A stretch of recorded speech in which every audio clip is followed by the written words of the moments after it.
Summer marks a very important anniversary for a dangerous disease.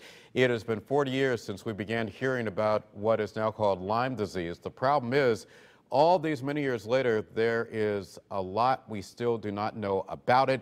News 8's Ken Pierce live from Bridgeport this noon, where some officials are trying to change all that. Ken.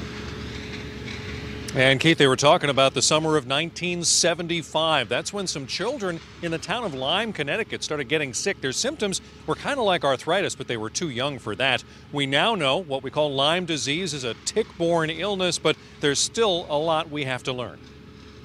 This is about human beings, and their lives are totally being destroyed. Destroyed by Lyme disease, something we still don't understand even after 40 years. We do know that Lyme disease is transmitted by ticks. Doug Wheeler's son Max got bit when he was a healthy teenager. And then you know, he's fatigued. His joints are hurting him. He's got nausea. He's got migraine headaches. He even ended up in a wheelchair. The trouble with Lyme, though, is many doctors don't recognize it. I went to 18 different doctors. Nobody could figure out what he had. Doug is now standing with health officials and politicians to try to prevent that from happening to others. We need a new vaccine. We need better ways to control ticks, because 20 years with so many cases is just not okay. For the last 20 years, Connecticut has had around 3,000 cases of Lyme a year reported, and experts say only 1 out of 10 cases gets reported. Senator Richard Blumenthal is reintroducing what's called the Lyme and Tick-Borne Disease Protection, Education, and Research Act.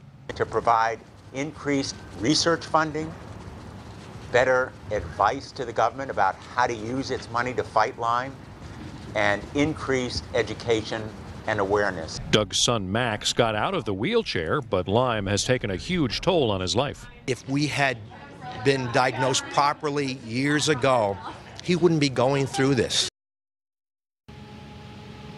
And if you'd like to try to prevent Lyme disease in you and your loved ones, there's an acronym you should remember: BLAST, B-L-A-S-T. The B stands for bathe, take a bath or a shower after you've been outside. L is look for ticks after you've been outside. A is apply treatment, apply repellent. S is spray your yard, and T is treat your pets. We're live in Bridgeport this afternoon. I'm Kent Pierce. Keith, back to you.